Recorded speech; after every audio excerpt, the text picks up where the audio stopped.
नमस्कार। आज हम एक ऐसे दार्शनिक के बारे में बात करने जा रहे हैं जो मृत्यु से कभी भयभीत नहीं हुआ। एथेंस, यूनान का सबसे महान दार्शनिक, पश्चिमी जगत को प्रकाश देने वाला सुकरात, जिसका शिष्य प्लेटो था। प्लेटो का शिष्य अरस्तु, अरिस्टोटल था।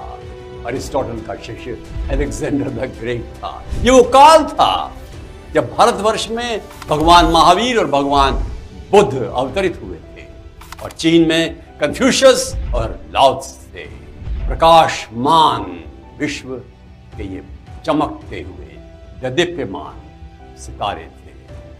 हम सुकरात की बात कर रहे हैं जो एक जमाने में सैनिक था, वो दार्शनिक बना। उसका दर्शन का जो मूल रूप था, विधि थी प्रश्न करना, गहराई में जाना, तर्क के बाद तर्क, प्रश्न के बाद प्रश्न, उत्तर के बाद भी प्रश्न। वो लोकप्रिय बना, उसका सम्मान था। उसको यूनान का, एथेंस का सबसे अधिक बुद्धिमान व्यक्ति माना जाता था। धीरे धीरे करके उसका प्रभाव बढ़ने लगा, युवक भी उससे प्रभावित हो रहे थे और वो एक ऐसा व्यक्ति बना जिससे सारे समाज को चुनौती दी, प्रचलित मान्यताओं को, विसंगतियों को चुनौती दी। कुछ इस प्रकार के पारंपरिक जो कि समाज के ठेकेदार थे, उनको भय लगा, उस पर मुकदमा कर दिया गया। ऐसी भी न्यायपालिका थी कि एक दिन में निर्णय दे दिया, सुकरात को मृत्यु दंड मिला। उसको एथेंस की जेल में डाल दिया गया, बेड़ियों और हथकड़ियों से उसके शरीर को बांध दिया गया। परंतु वो अपने शिष्यों के साथ रोज प्रश्नोत्तर करता था। नैतिकता, गुणात्मकता और साथ में अच्छाई, जिस प्रकार के विभिन्न प्रश्न जीवन में हो सकते हैं, उन सब पर चर्चा करता था। जेल में रहने का कोई उसको अफसोस नहीं। और आज वो दिन आ ही गया जिससे उसको मृत्यु का आलिंगन करना था। वो सवेरे उठा, उसकी जंजीरें खोल दी गई और शिष्य आ गए, पत्नी आ गई, रोने लगी, बच्चे आए, रोने लगे। तीनों बच्चों को और पत्नी को घर भेज दिया मित्रों के माध्यम से और कहा तुम सवाल पूछो।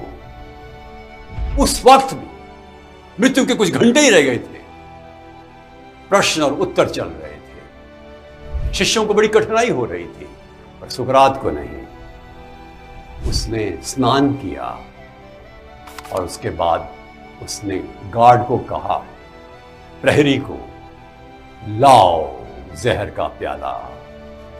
हेमलॉक दिया गया, अर्थात विषाक्त जड़ी बूटी का बना हुआ वो एक घोल। क्या करना है मुझे? गार्ड ने बताया कि आप इसको पी लें, उसके बाद थोड़ा चलें और फिर आराम करें, लेट जाएं। सुकरात ने खुशी खुशी जहर का प्याला पी लिया। शिष्य रो रहे थे। उसने कहा नहीं, आज रोने का दिन नहीं है, आज मेरे जीवन का बड़ा महत्वपूर्ण दिन है। और उसके बाद वो लेट गए और कहा प्रश्न पूछो। हेमलॉक का जो प्रभाव है पैर से शुरू होता है, धीरे धीरे करके जहर ऊपर आता चला जाता है। शिष्यों ने कहा अब हम नहीं पूछना चाहते। नहीं, तुम पूछो प्रश्न। अभी तो जहर मेरा घुटनों तक ही आया है, अभी जंघा तक ही आया है, अभी पेट तक ही आया है। और प्रश्न उत्तर चलते रहे, दर्शन की मीमांसा होती रही। मृत्यु सामने खड़ी थी तब भी ये वो व्यक्ति था जो छूट सकता था। न्यायालय उसको माफ कर सकता था, क्षमा मांगने पर पैसे देकर छूट सकता था। उसको बाहर ले जाने के लिए सारे मित्र तैयार थे। उसे कहा नहीं, एक वैधानिक न्यायालय द्वारा दिया गया मुझे दंड, उसको मुझे स्वीकार करना चाहिए और मैं भीरू नहीं बनूंगा, मैं डरपोक नहीं बनूंगा। और धीरे धीरे करके उसकी शक्ति कम होती चली गई। उसे मुस्कुराहट के साथ अपनी आंखें बंद की। शिष्य दुखी हुए, परंतु सुकरात अमर हो गया। वो साहसी था, वो वीर था, वो प्रेरक था, वो निर्भीक था और उसने सत्य को परिभाषित किया अपने स्वयं के विचार विमर्श और विश्लेषणात्मक शक्ति के प्रभाव से।